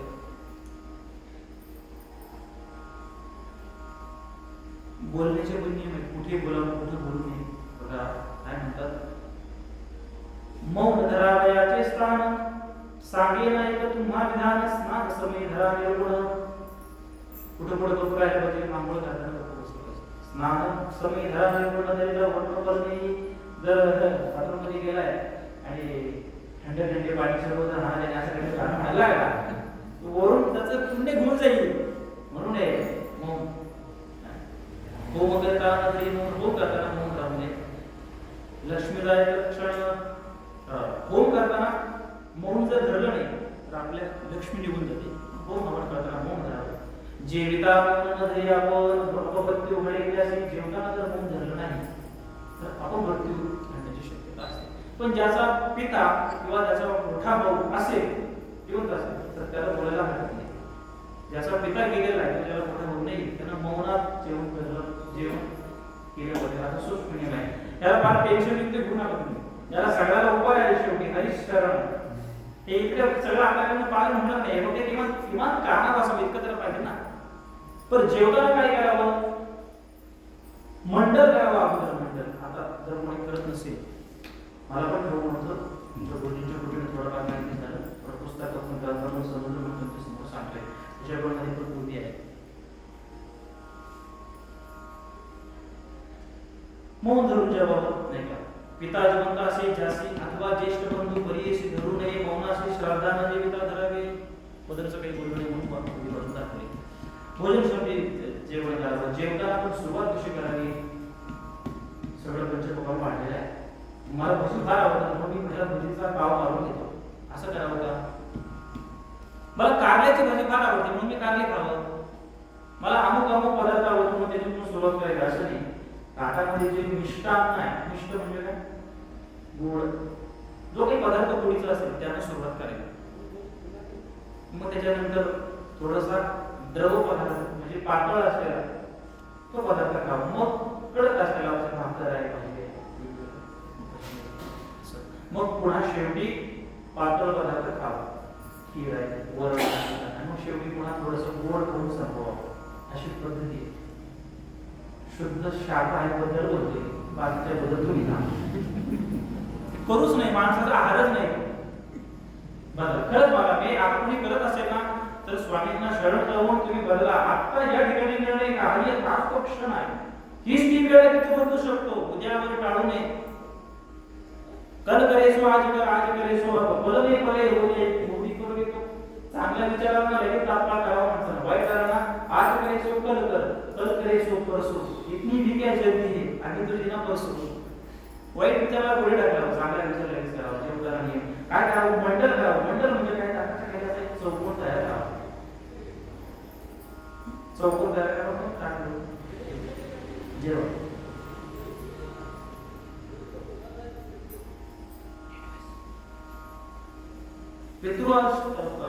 पितरांचं जेवण जेवताना मला वाटतं त्रिकोण करावं आणि बोलायचं. जर आठवलं मला तरी तुम्हाला सांगतो, स्पष्ट सांगण्याचे अर्थ नाही. अशा रीतीनं भोजन करावं. भोजन करताना पण नाही का, दीप जाई भोजनाकरिता पात्र धरावे, स्मरत सविता पुनरपी दीप आम्ही लागले, त्यामुळे भोजन करावे. जेवता जेवता लाईट गेली, अंधार पडला, अंधारात जेवून ते हातात धरावं. सूर्यदेवाचं आठवण करावं, पटकन दिवा लावावं, मग जेवावं. अंधारात जेवू नये. अंधारात जेवण राक्षस जेवण आहे. जेवण करताना पण दिशा कुठल्या बाजूला असावी, प्रमुख दिशा उत्तर कोटेकडे असावी. प्रसंगी पश्चिमेकडे करावं, प्रसंगी उत्तरेकडे करावं. दक्षिणेकडे अजिबात करू नये. दक्षिण दिशा सगळ्या कार्यासाठी बरेच आहे. थांबायचं का, फारच करायला फार चर्चा पुढे जाते. अशा रीतीने आपण कृष्ण वस्त्र नेसुनी आपण अपार दोष जीविका जन स्त्रीजन वाढती कासे उच्चिष्ट समान परियेस. काळी वस्त्र नेसून जेवू नये. अन्नामध्ये काही माशी पडली, केस पडला, दुसऱ्या एखाद्या मांजराला स्पर्श करते, अन्न त्याला खाऊन उच्चिष्ट होते. पण त्याच्यामध्ये पण तळलेले पदार्थ आहेत, शिळे पदार्थ खाऊ नये. त्याच्यामध्ये पण तळलेले जे पदार्थ आहेत ते शिळे मानले जातात. आता कार्य काढण्यात जातात आपण आपला राहत नसतो, त्याला नुसतं शिळं मानलं जातं. त्याच्यामध्ये तशा उभे आहेत, पटकन भेटणार नाही, मला ग्रंथ ते खायला आहे प्रसाद किती सांगावं, खूप आहे.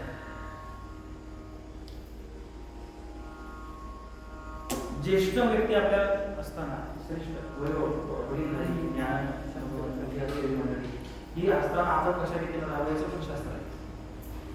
वडील आपल्या जर समजा खाली बसलेले आहे तर मुलांना खुर्चीवर बसू नये. पती जर आपल्या खाली बसलेला आहे तर स्त्रीनं खुर्चीवर बाजेवर बसू नये. गुरु आपल्या खाली बसलेले आहेत तर एखाद्या माणसाने वरती बसू नये. ही व्यासपीठ का किती माहिती आहे, ही धर्माज्ञाने दिलेली आज्ञा आहे. हा मान काही बोलणाऱ्याचा नाही आहे, हा मान वक्त्याचा नाही आहे, हा मान प्रवचनाचा, हा मान व्यासपीठाचा आहे. वडीलधाऱ्या माणसाकडे पाय करून बसू नये. आई वडिलांकडे पाय करून बसू नये. आई वडील खाली बसले किंवा पाय करू नये एवढं तर जमू शकतो. खूप गोष्टी आहेत. झोपावं कुठं त्याचे पण शास्त्र नाही का, बघा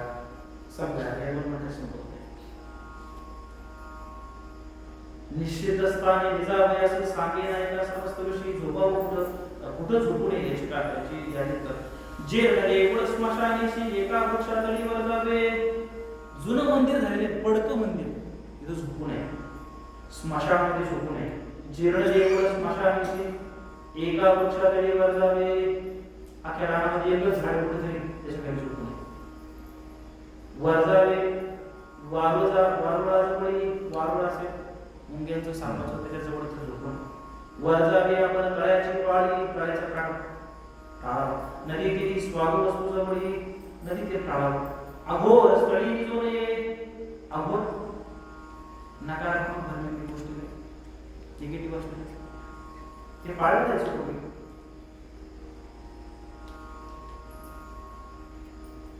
वरचा विषय धान्यावरील धान्यावर झोपू नये. नाहीतर खेळामध्ये रास मांडली त्याच्यावर जाऊन पाळायचे लोक निजू नये. मोडके गेले, मोडलेल्या घरामध्ये झोपू नये. मोडकं जुनं झालेलं वडील खालती दिसती तरी खटवा वर जावे त्यापुढे वडील जर समजा म्हणजे वडील म्हणताना आपल्यापेक्षा मोठा वडील म्हणजे फक्त जन्मदाता वडील नाही, आपल्यापेक्षा मोठा. तो जर खाली झोपलेला आहे भूमीवरती तर आपण खाट टाळावी, लहानांना ऐकावं. नेसुनी ओले अथवा नग्न निजू नये शिर वेष्टून. ओली कपडे घालून झोपू नये, नग्न देऊन झोपू नये. आकाशाखाली वर जाऊन उघड्या आकाशाखाली झोपू नये. दिवा सदा निजू नये, घरात दिवा लावलेला झोपू नये, दिवा मारवावा. अरे याच्यामध्ये काय वेगळी कारण नाही, याच्यामध्ये आपल्या सुरक्षिततेचे कारण आहे की शास्त्राने आपल्याला दिली. असं खूप गोष्टी आहेत आपल्याला सगळ्या पाहता येणार नाही. त्यानंतर रजस्वला स्त्रीचे पण विधान आहे, म्हणजे तुम्हाला सर्वांना ठाऊक आहे. तुम्ही त्या ओळख वाचून घ्या. जेवताना पण गोष्ट एकमेकाचं खाऊ नये. जोपर्यंत मुलाचं व्रतबंधन होत नाही, म्हणजे 7-8 वर्षाचं मुलं होत नाही, 5 वर्षाचं 7 वर्षाचं, तोपर्यंत ताऱ्या जेवण हरत नाही. पण 5-7 वर्षाच्या मुलं जर तारा झाला तर ते पुष्ट म्हणलं जाते. पुष्ट मुलं खाऊ बुद्धी भ्रष्ट होते. पुष्ट खाऊ नका. अशा खूप आहे. स्त्री सहवास कसा करावा याची पण शास्त्र आहे. अशा कुठल्यावर तुम्ही नंतर बघून घ्या. मला तितकंच तुमच्या समोर चर्चा करण्यात तितकंसं क्रम प्राप्त नाही. मला माझ्या अंतरात्मा आनंद देत नाही, स्वामी आनंद देत नाही, त्या गोष्टी बोलू शकता. म्हणून पारायण ठेवले आपण.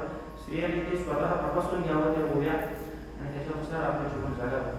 4 दिवसाचा जो काळ पाळायचा आहे त्या संस्कृतीला फार सूक्ष्मता आपल्याला पाहिजे.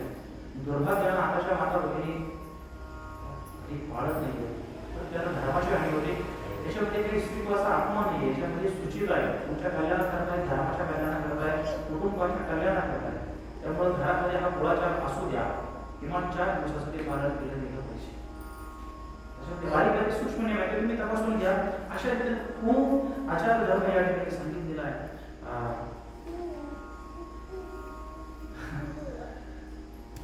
खूप आचार धर्म आहे, जितकं सांगण्याचा प्रयत्न केला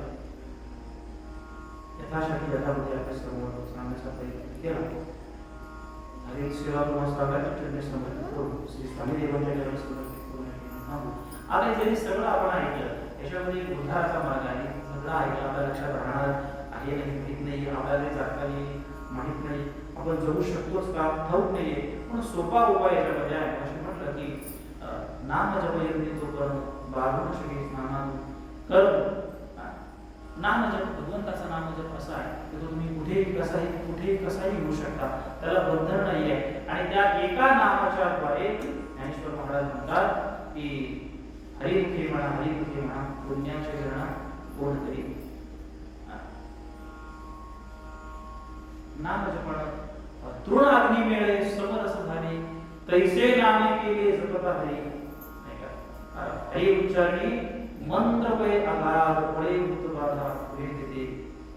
कितीतरी उदाहरण हरिपाठातून बघून घ्या की भगवंताच्या नामस्मरणानं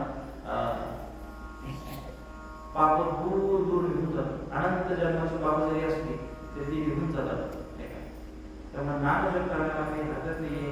त्या नामाच्या द्वारे आपल्या जीवनातील सगळी दूषणं निघून जातील.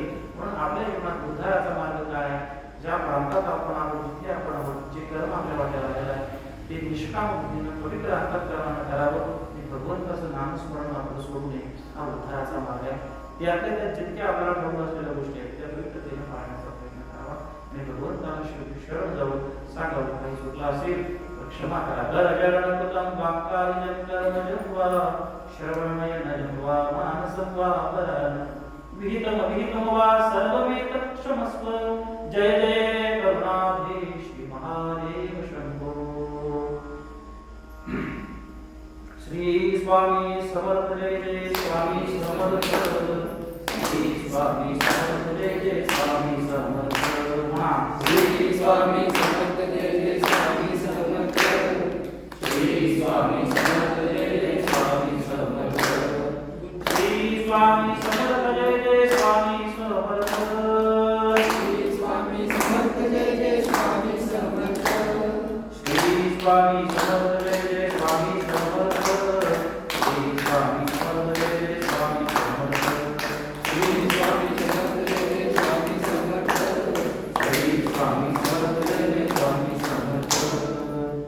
आता विश्वासके येने वाक्यज्ञ कोशावे दोषोनी मर्यावे कसायदाने जे कळांची व्यक्ती सांडो दया सत्कर्म निवाडो भूता परस्परे पडो मैत्र विवासे दुरिताचे निग्रहावो विश्वसगत सुयेवावो देवांचे मोदे राहो प्राणिदात वर्ष फळमंगळी ईश्वरष्टांची मांडी रावी अनवरत मंडळी भेटुदयाता चला कल्पतरुंचे आरव चेतना चिंतामणीचे गाव बोलदेचे अणव पियुषांचे चंद्रमेचे आचरण आटंकले कापहीन ते सर्वादि सदा सज्जन सदे होतु किंबहुना सर्वस्वी पूर्ण होनी त्रिलोकी उजितवाणी कृषी अखंडित कामी ग्रंथोपजीवी विशेषी लोकी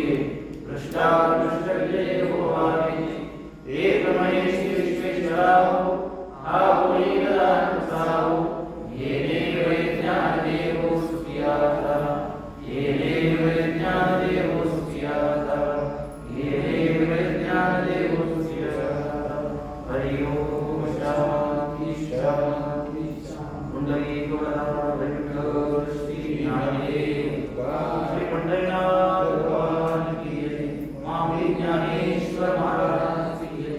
जगद्गुरु संत तुकाराम महाराज की जय. पवनपुत्र हनुमान की जय. अवधूत सिद्ध श्री गुरुदेव स्वामी समर्थ महाराज